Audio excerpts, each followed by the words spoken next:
Assalamualaikum warahmatullahi wabarakatuh. Selamat sore teman satu dimanapun Anda berada. Ketemu lagi sama Runawir di podcast satu One for You. Dan semoga teman satu sehat-sehat aja. Karena kalau saya pribadi nih kayaknya suaranya udah rada hilang nih. Karena banyak sekali hal-hal, mungkin dari banjir lah, dari musim yang tidak menentu, pancaroba. Jadi semoga teman satu sehat-sehat. Jangan lupa multivitaminnya. Pokoknya lakukan apa yang terbaik untuk diri kita. Dan seperti biasa, setiap sorenya saya kedatangan narasumber yang memotivasi, menginspirasi, dan pasti terpercaya. Dan sore hari ini, saya kedatangan seorang petani milenial.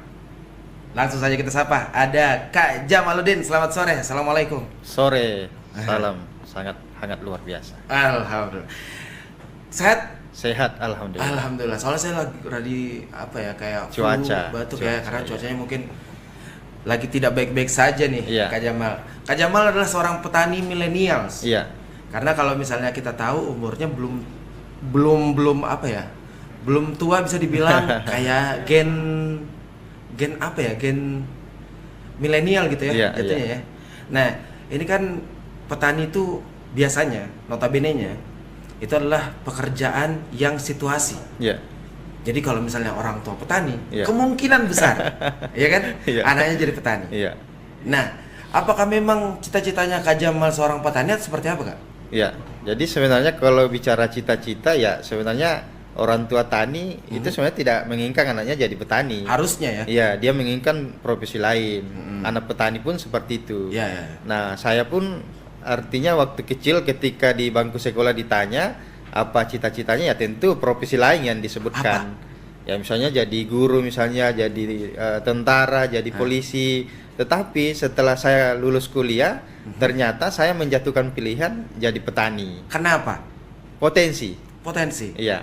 Jadi di desa saya, di Desa Kandrapi itu ada potensi pertanian yang Tinggi? sangat luar biasa. Oke, dan itulah akhirnya memotivasi Kak Jamal Iya. untuk ya udah. Iya. Walaupun mungkin orang tua petani, Iya. biasanya juga nggak apa-apa gitu jadi Iya. petani. Jadi satu kebanggaan lahir sebagai anak petani, Iya. besar di lingkungan pertanian, kita punya potensi pertanian. Kenapa tidak kita hadir di pertanian, berkontribusi untuk pertanian? Betul.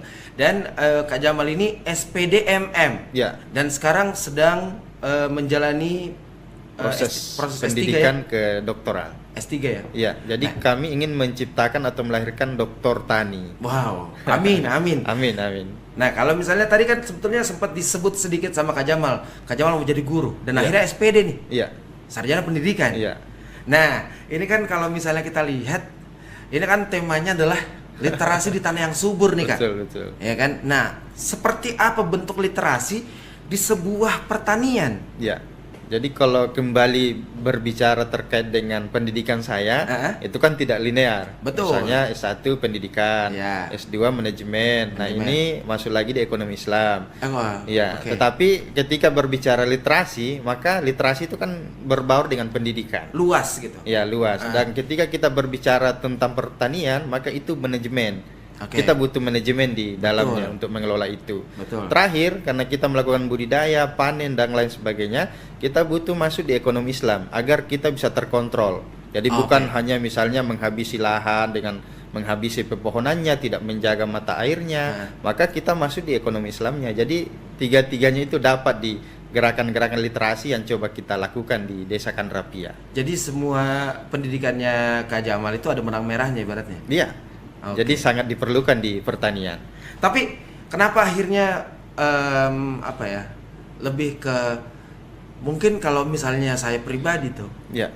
saya akan tidak di kampung gitu. Iya. Saya pribadi gitu kan. Karena ya lagi-lagi gitu, saya memang mungkin lahir dan besar di sana. Iya. Tapi saya tidak mau dong, maksudnya yang kayak hidup saya di situ-situ saja. Iya. Nah, kenapa nih? Apa yang bikin selain potensinya ya? Iya. Selain potensinya yang bikin Kak Jamal ini mau gitu kembali ke kampung, apa sebetulnya? Iya. Spek-spek yang mungkin Kak Jamal juga yang lihat di kampung gitu daripada di kota mungkin atau mungkin di tempat lain. Iya, jadi saya kan setelah selesai magister itu kan saya sempat mengajar sebenarnya Ah, ini di dia nih. kampus, di sekolah. Dosen? dosen. Oke. Ya, dan akhirnya saya putuskan untuk pulang kampung. Itu dia tuh. Ya, pulang kampung dengan membaca potensi itu tadi. Heeh. Kedua adalah panggilan hati. Panggilan hati. Ya, kalau misalnya saya stay di kampus, saya rasa itu kan banyak dokter di sana, banyak prof di sana, banyak magister di sana. Tetapi saya melihat bahwa di kampus saya diperlukan. Maka lahirlah panggilan hati yang kami mencoba mendirikan satu wadah bernama Rumah Koran. Rumah Koran. Iya. Itu Rumah seperti Koran apa? itu merupakan wadah belajar bagi petani. Jadi dia merupakan rumah baca diperuntukkan untuk anak petani, pemuda tani, maupun petani tua. Dengan tujuan adalah bagaimana gerakan-gerakan itu bahwa jadi petani harus berpendidikan. Dengan itu tadi peningkatan SDM di gerakan rumah baca yang kami beri nama Rumah Koran. Oke. Pertanyaannya muncul dari jawabannya Kak Jamal. Ya. Buat apa Ya, jadi literasi untuk seorang petani? Karena kalau kita pikir, ya kan, kita berpendidikan itu ya, untuk mencari uang. Iya. Iya nggak sih? Ya kan? Atau be honestly aja, jujur Iya, aja gitu. iya. Kita berpendidikan, kita apapun gitu. Tapi kalau misalnya kita sudah mendapatkan uang, Iya. untuk apa lagi pendidikan ini? ya, jadi kompetisi. Jadi Oke. kalau kita hanya nyaman melakukan budidaya, panen, jual, dapat uang. Iya. Itu skalanya di desa dan kecamatan. Tapi untuk berkompetisi di dunia luar, misalnya berbicara pasarnya untuk ke depan. Misalnya hari ini kami masih offline. Ya. Nah, dengan gerakan literasi kami mencoba bagaimana menjadi petani online. Oke. Dengan memasarkan secara offline, secara online. Oke. Itu kan ada perubahan-perubahan. Kemudian dengan gerakan literasi, kita bisa bagaimana literasi lingkungan itu bisa dilakukan. Misalnya mendirikan embung pertanian, misalnya Ya. menjaga mata air, melakukan pertanian organik, melakukan kolaborasi dengan banyak pihak. Kemudian bagaimana identitas desa Kandrapia. Kandrapia kan adalah daerah yang dingin. Oke. Nah, filosofinya adalah Kandrapia itu api itu harus selalu menyala. Api itu terus Iya, menyala iya. harus. Nah, dengan gerakan literasi itu harus selalu menyala, membawa kampung ini bisa dikenal. Jadi tujuan kami adalah bagaimana pertanian, bagaimana desa Kandrapia itu bisa lebih maju dan bisa lebih dikenal dan menjadi tempat wisata edukasi. Oke. Jadi mungkin tujuannya adalah bikin melek aja gitu. Ya. Petaninya sama hal-hal yang terbarukan ibaratnya. Iya, jadi dalam artian bahwa yang kami lakukan adalah mengubah nilai. Dalam artian Rumah Koran berasal dari kandang bebek. Kandang bebek ini dirubah nilainya menjadi rumah baca. Oh ya? Nah, dari rumah baca mengubah nilai petani biasa menjadi petani online, menjadi petani literasi, menjadi petani dermawan dengan melahirkan gerakan-gerakan tadi. Literasi misalnya kami mencoba mengantarkan petani itu sejahtera dunianya, sejahtera akhiratnya dengan melakukan program sedekah sayur. Sedekah sayur. Iya. Jadi petani bukan hanya sekedar melakukan budidaya, menanam, tapi di tengah COVID-19 kami mengajak mereka secara patungan, mereka menyumbangkan sayurnya. Oke. Iya, dan kita peruntukkan ke 100 panti asuhan yang ada di Sulawesi Selatan. Wow. Itu 2020. Awal COVID sampai hari ini kita 2020 lakukan. Iya, sampai sekarang, 4 sampai tahun sekarang kita berjalan. lakukan. Jadi dalam artian gerakan literasi ini mencoba mengubah nilai, nilai kandang bebek menjadi rumah baca, dari rumah baca mengubah nilai petani biasa menjadi petani dermawan. Wow. Gitu. Sulit nggak, Kak? Karena kalau misalnya kita lihat ya kadang kan ini mungkin juga bisa kita lihat nih aktivitas-aktivitas Kak Jamal yang ada di desa, Kandrapia. Kandrapia. Ini mungkin bisa dijelaskan sedikit, Kak? Ya, jadi kegiatan-kegiatan kami itu awal-awal Rumah Koran berdiri, kami biasanya berkumpul di hari Minggu. Hah? Nah, biasa baca buku di kebun, Iya. baca buku di gunung, sungai. Jadi kami mengajak mereka, anak-anak petani itu untuk terbiasa dengan literasi atau dalam artian memegang buku. Iya, iya. Bukan hanya gadgetnya, tapi Bukan- buku juga mereka Bukan juga pegang. cuma cangkul. Bukan juga cuma cangkul. Oke. Iya. Ini mungkin aktivitas ya. Itu Ya, boleh ini- mungkin di-share apa? Ini Piala aktivitas ini kami tahun 2020 itu mendapatkan penghargaan dari Kementerian Lingkungan Hidup, Hah? yaitu Kampung Iklim. Jadi dengan gerakan literasi yang kami lakukan, Kandrapia punya 3 identitas. Pertama sebagai kampung berseri astra, Hah? yang kedua kampung iklim, yang ketiga adalah kampung sayur. Kampung Itu. sayur. Iya. Itu juga kalau misalnya kita ya notice lah kalau Iya. gua terus ke atas tuh biasanya sayurnya Sayuran. fresh banget. Nah, sumbernya itu dari Kandrapia, Kak. Oke, dan akhirnya teman satu tahu tuh Iya. di mana asalnya sayur-sayuran Iya. yang fresh dan juga pastinya segar gitu. Itu dari Kandrapia. Kandrapia. Iya. Goa Iya. gitu ya. Goa, iya. Nah, saya balik lagi nih, Kak. Iya. Soal Rumah Koran. Iya. itu kan kalau misalnya kita mau mengedukasi petani yang notabene-nya terus-terusan yang kayak ya saya kerja cuma beginilah, ngapain gitu, ada lagi hal-hal terbarukan untuk saya, ya kan, susah tidak menginfluence petani-petani atau mungkin lingkungannya untuk lebih melek sama literasi, Kak. Ya, jadi sebenarnya dia kembali ke diri pribadi. Oke. Jadi ketika misalnya saya ingin mengubah kampung saya, maka saya harus mengubah diri saya dulu. Dalam artian itu tadi, saya harus berpendidikan, petani harus berpendidikan. Nah, ketika kita sudah bisa dikatakan berdaya, maka pengaruhnya bisa ditularkan kepada pemuda-pemuda lain maupun petani-petani tua yang lain. Dalam artian ketika saya mencoba menawarkan misalnya pertanian organik. Nah, saya mencoba membuat lahan percontohan. Oh, ya. Bukan betul-betul di ini ya, dikasih tahu langsung. Ya, jadi kita berikan dulu sampel, mereka lihat, kemudian kita fasilitasi memberikan mereka pupuk organik. Nah, itu kita lakukan secara kolaborasi. Kalau kami kolaborasi itu dengan Satuan Brimob Polda Sulawesi Selatan. Jadi bagi-bagi pupuknya oleh Sat Brimob, kemudian sedekah sayurnya juga kolaborasi dengan Sat Brimob Polda Sulawesi Selatan. Jadi betul-betul gerakan kami literasi itu melalui kolaborasi. Jadi kami tidak bekerja sendiri gitu. Jadi pergerakannya juga masif gitu ya. Iya, iya. Makanya hari ini kami kan dari 2014. 2024 kan 10 tahun. 10 tahun. Itu mampu berjalan hingga hari ini karena dengan konsep tadi gerakan literasi itu dibarengi dengan kolaborasi. Tapi di tahun berapa akhirnya teman-teman para petani di desa Kanrepia itu melek literasi? Ya, jadi di tahun-tahun ketiga, keempat itu mereka mulai 2000? Jadi kami lahir itu kan 2014, tapi proses itu masih proses perjuangan. Iya. Bagaimana dari kandang bebek kami setiap hari tempel koran, misalnya mengajak mereka untuk baca buku, baca koran dan lain sebagainya. Dan pada waktu itu kan anggapan bahwa ternyata orang yang kuliah ternyata kerjanya nanti tempel koran. Jadi stigma itu berubah dulu awal-awalnya. Jahat banget. Seiring berjalannya waktu, akhirnya kami mampu membuktikan bahwa petani juga itu harus berpendidikan. Bukan kita jadi petani, tapi petani yang terpaksa. Iya. Tapi pilihan hati. Jangan sampai jadi petani yang situasif. Iya. Jadi ada nilainya, ada value-nya, ada passion kita ada di situ. Jadi pride gitu ya, jadi bangga gitu menjadi petani. Iya. Jadi memang rasa bangga itu harus saya tularkan kepada mereka bahwa pejabat-pejabat yang ada di kota pun itu tidak bisa makan tanpa petani. Itu dia, betul. Jadi tidak ada makanan, tidak ada petani, tidak ada makanan. Bahkan juga kan biasanya kan sumber gizi dari sayur kan? Iya, dari sayur, buah-buahan, semuanya dari situ. Kenapa harus malu? Padahal kita yang menyiapkan pangan. Gitu. Ini dia harus didengar nih sama teman satu ya, supaya terinfluence kalau misalnya apapun yang dijalani ya jangan malu gitu loh. Harus bangga dengan identitas kita. Betul. Nah, ini sudah kurang lebih dari 4 tahun yang lalu pergerakan literasi 4 tahun yang lalu. Dari 2014 ke 4 tahun berarti 2018 mulai pergerakan literasi di kampung Kanrepia. Kanrepia. Goa itu apa akhirnya mungkin goalsnya yang bisa dicapai kurang lebih dari 2014 sampai saat ini gitu Kak Jamal. Jadi nilai-nilai perubahan before afternya itu terlihat juga secara fisik ada. Misalnya hari ini kan kami juga membina satu TK. PAUD taman kanak-kanak. Nah, yang dulunya itu mereka juga belum punya misalnya toilet. Nah, dengan gerakan literasi kami tadi dengan Kampung Bersih Rastar tadi kami memfasilitasi dengan toilet. Dengan misalnya membangun embung pertanian. Jadi Desa Kanrepia ini kurang lebih ada 100 embung pertanian, atau dalam artian ada 100 lebih penampungan air yang mampu menghijaukan Kanrepia di musim kemarau. Gitu.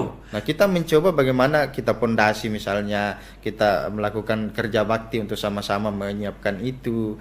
Kemudian kami juga melakukan kegiatan-kegiatan yang tadi kami sebutkan sedekah sayur. Itu ada juga berbagi cangkul ke petani. Berbagi cangkul? Iya, berbagi caping yang penutup kepala itu. Nah, kemudian berbagi pupuk organik ke petani. Jadi ada kegiatan-kegiatan yang diperuntukkan untuk petani, ada juga kegiatan bagaimana petani menyisipkan hasil taninya. Makanya kami sebutkan bahwa gerakan literasi Rumah Koran adalah mengantarkan mereka sejahtera dunia juga sejahtera untuk akhirat. Luar biasa. Itu dia bikin bangga gitu. Tapi kan kalau misalnya membentuk itu lebih gampang daripada mempertahankan Kak. Ini dari tahun 2018 literasi masuk ke kampung Kanrepia. Dan sampai saat ini apa sebetulnya yang bikin ini terjaga terus-terusan dan akhirnya mungkin bertambah gitu wawasan, Iya. ya kan, atau mungkin juga hal-hal baru yang bisa diterima para petani dan juga warga dari Kanreapia. Ya, jadi ada kebersamaan. Jadi satu kebersamaan di warga desa itu sangat kuat. Jadi memang dari dulu ada gotong royong yang terbangun di situ. Namanya itu Akamisi. Akamisi. Iya, jadi hari Kamis itu mereka berkumpul mengerjakan satu pekerjaan, misalnya perbaikan irigasi, misalnya jalan tani. Nah, itu coba kita pertahankan. Jadi kebersamaan itu ada, itu yang mampu menguatkan kami. Buktinya adalah kami mampu melakukan sedekah sayur dengan mengumpulkan lebih 100 ton yang didistribusikan ke panti asuhan, pondok pesantren dan tempat-tempat yang lainnya.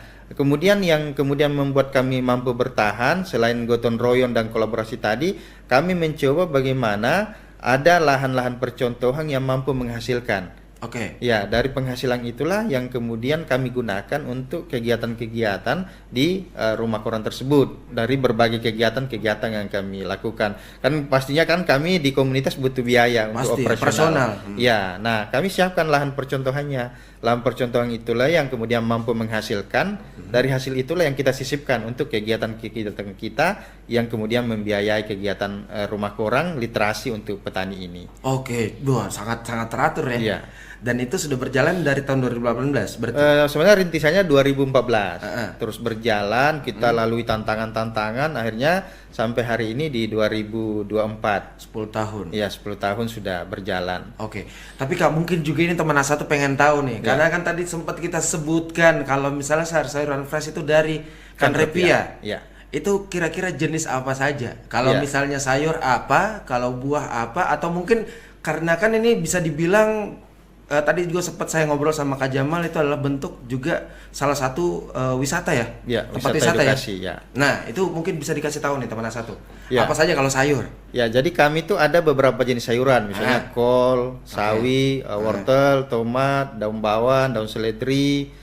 Jadi kurang lebih 10 item lah, 10 macam lah. Itu jenis-jenis sayuran yang kemudian ada di Desa Kanreapia dan sekitarnya. Tadi kalau disebut tuh bisa jadi bakwan tuh sekali. Bisa.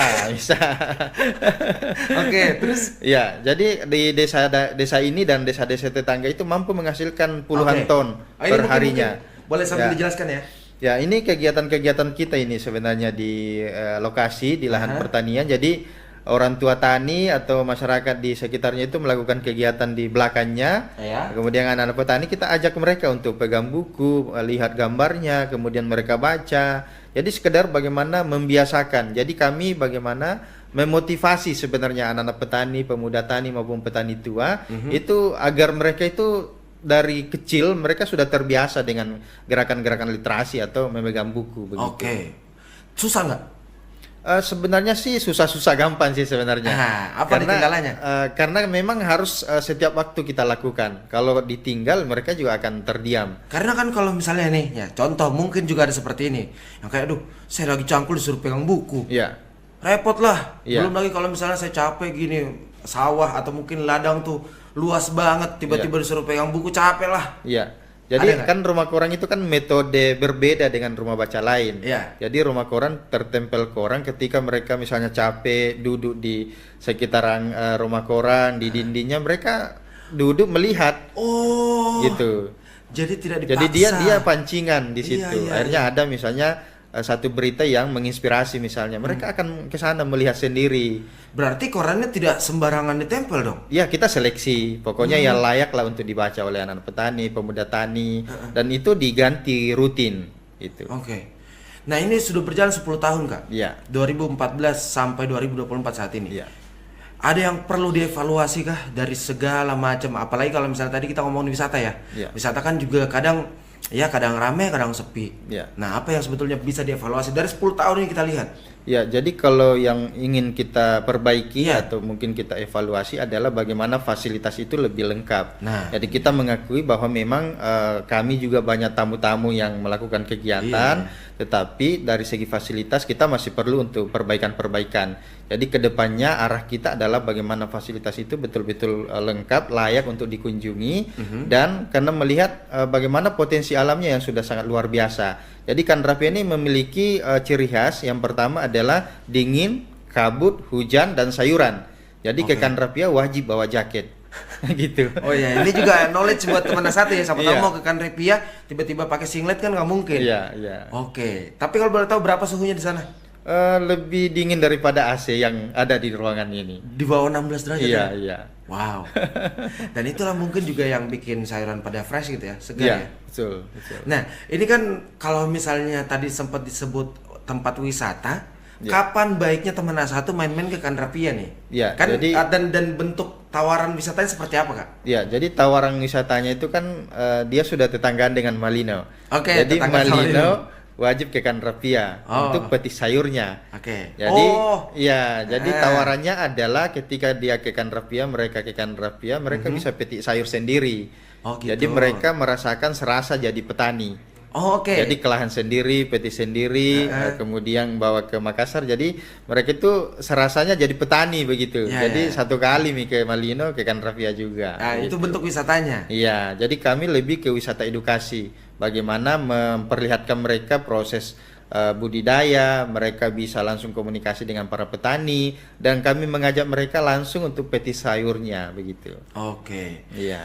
Terus kalau ngomongin soal ini lagi-lagi Canrepia gitu kan. Iya. Nah, ini kan juga bisa jadi contoh desa percontohan gitu. Iya. Untuk di beberapa daerah yang mungkin iklimnya sama. Iya. Nah, apa sebetulnya yang ditawarkan sama Kak Jamal dan teman-teman dari Rumah Koran yang ada di sana untuk sebagai percontohan perdesaan yang ada di iklim yang sama gitu ibaratnya? Iya, jadi kan filosofi kami lahir itu kan ingin memajukan desa dan Ya. pertanian. Jadi tentu ketika misalnya pemuda-pemuda di luar sana atau mahasiswa yang selesai kuliah pulang kampung, pertama adalah kita baca potensi desa kita. Oke. Ya misalnya saya Canrepia, Canrepia dengan potensi penghasil sayur, akhirnya kan lahirlah identitas, misalnya kampung sayur, kampung Ya. iklim, kampung berseri astra. Jadi langkah pertama kita adalah membaca potensi yang ada dalam desa kita, kemudian kita petakan, kemudian kita melakukan sebuah kegiatan-kegiatan yang tentunya kegiatan itu harus punya kendaraan. Kendaraannya adalah komunitas. Komunitasnya itu kebetulan kami ada Rumah Koran. Karena kalau misalnya saya bergerak sendiri itu akan Nggak sulit. mungkin ya. Maka kita butuh kendaraan yang kemudian bernama komunitas Rumah Koran sebagai rumah baca bagi petani yang ada di Desa Canrepia dan sekitarnya. Oke, jadi yang pertama adalah lihat potensinya dulu. Ya, Tapi Kak Jamal, ini kan sudah 10 tahun Iya. running, Iya. ya kan 2014 sampai 2024. Pernah kepikiran nggak? Jadi ada deh pegawai mah deh, atau akhirnya juga saya lebih baik mungkin cari usaha lain gitu, Iya. atau akhirnya merantau gitu. Iya. Ada terpikirkan nggak? Ya, jadi dengan seiring berjalannya waktu Rumah Koran selama 10 tahun, Iya. karena kan terbentuk juga teman-teman yang kemudian mengelola misalnya pilar pendidikan, Iya. pilar lingkungan, pilar kewirausahaan, pilar kesehatan. Jadi di Rumah Koran itu melalui Kampung Berseri Astra tadi, itu kami jadi 4 pilar. Jadi walaupun saya tidak ada di situ, kegiatan-kegiatan itu, Tetap itu jalan. masih jalan. Oke. Jadi memang ketika kita sudah ada di situ melakukan kegiatan-kegiatan, tentu kita harus keluar dari itu. Misalnya hari ini saya dulu standby-nya di Canrepia, sekarang sudah bolak-balik Canrepia, Sungguh Minasa, dengan tujuan bagaimana kemudian kegiatan-kegiatan itu lebih besar. Bukan saja di Canrepia saja, tapi kita mencoba bagaimana menyasar 18 kecamatan yang ada di Kabupaten Goa, gitu, memberikan mereka motivasi, mencoba mengangkat kegiatan-kegiatan mereka, memberikan mereka motivasi. Jadi dari basis satu desa, kita mencoba hari ini karena kita sudah 10 tahun, kita ingin se-Kabupaten Goa begitu. Oke, jadi Jadi yang cakupannya lebih luas. iya dan apa ya, mungkin menggali potensi yang ada di Goa gitu secara Iya, keseluruhan ya iya, tentunya ya. betul, betul. Oke, tapi kalau misalnya ngomongin soal Kak Jamal kan sekarang S3 nih. Iya. Sementara S3. Iya. Apa sebetulnya goalsnya, Kak? Kan kalau misalnya kita lihat 10 tahun ini sudah jalan. Iya. Apapun yang mungkin Kak Jamal rencanakan, Iya. itu semakin tahun semakin terwujud gitu. Iya. Nah, goalsnya nih apa, Kak? Ya, jadi dari pertama kami lahir kan mereka sudah melakukan budidaya. Ya. Kemudian Rumah Koran lahir 2014, terus berjalan hingga hari ini mampu melahirkan identitas-identitas, Misalnya tadi yang ada di gambar itu kan kami mampu menjadi kampung iklim lestari, Betul. merupakan penghargaan tertinggi di Kementerian Lingkungan Hidup. Dan juga menginfluence anak-anak Ya. dan petani tua Ya. untuk tetap melek literasi. Iya. Nah, goalsnya apa dong? Jadi goalsnya itu sebenarnya adalah bagaimana pertanian kita itu bisa go internasional. Jadi sayur-sayur kanrapia itu bukan dipasarkan di Makassar saja, misalnya Teru, Panampu, Pak Bain-Bain dan lain sebagainya. Bukan di luar pulau saja, tapi kita ingin sayur-sayur kanrapia itu bisa diekspor. Oke. Jadi itu goals yang ingin kita capai, bagaimana ke depan kita sama-sama betul-betul hasil tani itu bisa dipasarkan secara global. Oke. Gitu. Itu tadi kan kita apa ya? Mungkin lebih ke tadi bahas soal keberhasilannya Iya. Kak Jamal dan teman-teman di Kanrapia. Tapi pasti ada dong kegagalan-kegagalan yang mungkin dijalani selama kurang lebih 10 tahun. Iya. Yang mungkin teman satu pengen tahu juga nih bagaimana, apakah human error kah, Iya, atau iya. mungkin juga hal-hal yang ingin dituju itu tidak kesampaian karena mungkin animonya kurang atau Iya. seperti apa? Boleh? Ya, jadi sebenarnya kalau komunitas itu berjalan sejak awal kan memang ketika pada waktu itu kadang-kadang memang kita dianggapnya percuma untuk sekolah, kuliah. Itu dia. Kalau ujung-ujungnya hanya kerjanya tempel koram misalnya, atau tetap di kampung bertani bawa cangkul. Ya. Setiap hari kita juga ketemu dengan masyarakat bahwa misalnya cangkul juga berpakaian pertanian. Iya. Nah, itu akan menjadi tantangan tersendiri ketika CMO itu disampaikan atau kita dengar. Dan akhirnya kan kami harus kuat Ya. bahwa nanti tunggu saya akan buktikan itu. Dan tidak semua juga masyarakat, aparat itu juga menyukai kegiatan-kegiatan yang kami lakukan. Tetapi kami menganggapnya bahwa gerakan yang kami lakukan tujuannya adalah memajukan desa dan pertanian. Jadi kami berpikirnya bahwa jalan yang kami ambil ini, pilihan yang kami ambil adalah pilihan yang positif untuk membawa masyarakat itu jauh lebih melek dengan teknologi, dengan literasi, dengan arah itulah akhirnya menjadi motivasi. Jadi perjalanan kami juga dilalui dengan lika-liku, dengan orang yang tidak suka, orang yang juga menjatuhkan, tetapi kami menjadikannya sebagai motivasi bahwa batu yang dilempar oleh mereka itu kami kumpulkan akhirnya jadi rumah begitu. Akhirnya jadilah rumah korang yang seperti hari ini yang lantainya masih tanah, tetapi alhamdulillah banyak juga yang berkunjung ke sana, dan di tahun 2023 kita kemudian terpilih se-Indonesia untuk ke Dubai. COP28 mewakili Indonesia berbicara tentang Kanrapia dengan pola gotong royong akamisit tadi, pertaniannya, pertanian organiknya dan lain sebagainya. Itulah menjadi tiket kita dari rumah ke orang, dari kandang bebek menjadi tiket ke Dubai. Wow, Gitu. di tahun lalu. Tahun lalu. Wow, itu dia deh kenapa kita datangkan Kak Jamal ke sini untuk men-share sebetulnya banyak hal-hal yang dipandang remeh, dianggap yang kayak ya udah kalau petani aja gitu loh. Dan akhirnya ini turning back-nya ibaratnya, ya kan? Bisa dari kandang bebek bawa tiket jalan-jalan dan menyebarluaskan soal Kanrapia di Dubai. Siap. Itu bagaimana rasanya, Kak? Ya, jadi sangat kami tidak percaya bahwa hanya tempat sederhana yang kemudian itu bisa jadi tiket ternyata untuk ke luar negeri, dan diundangnya itu sebagai narasumber. Ya. Oke, Kak Jamal terakhir mungkin kasih pesan untuk teman A1 yang mungkin ini kayak mungkin terlalu tidak percaya diri dengan impiannya, atau mungkin juga ada beberapa teman A1 yang pekerjaannya memang situasi, kayak nelayan, bapaknya nelayan ya pasti nelayan, bapaknya pegawai ya pasti pegawai, bapaknya petani mungkin juga dia petani, tapi mungkin itu bisa jadi motivasi luar biasa. Silahkan, Kak. Ya, jadi sebenarnya apa yang kita lakukan walaupun dari hal-hal sederhana sebenarnya, seperti misalnya rumah korang. Rumah korang kan dari tempat sederhana, kandang bebek, tapi bagaimana value-nya itu, nilainya itu kita ubah. Dari kandang bebek menjadi rumah baca. Kemudian dari petani biasa menjadi petani yang luar biasa karena mampu berkontribusi di tengah COVID menjadi petani dermawan. Jadi lakukanlah hal-hal kecil, walaupun itu kecil tapi kita tetap berjalan seperti kura-kura, walaupun lambat tetapi kita akan sampai di finishnya. Kita jangan seperti kancil yang berlari sombong tapi tidak bisa sampai di finish. Betul. Walaupun kita kura-kura seperti kura-kura tapi terus berjalan dan akhirnya bisa sampai di finishnya. Karena itu akan membawa kita ke satu tempat yang walaupun itu tidak direncanakan, tetapi akan datang di kita sendiri hasilnya, manfaat-manfaatnya. Kak Jamal, makasih banyak ya sudah share, sudah kasih tahu teman satu seperti apa pekerjaan yang kalau misalnya dianggap remeh sama orang, ternyata bisa sangat banyak sekali value-nya gitu.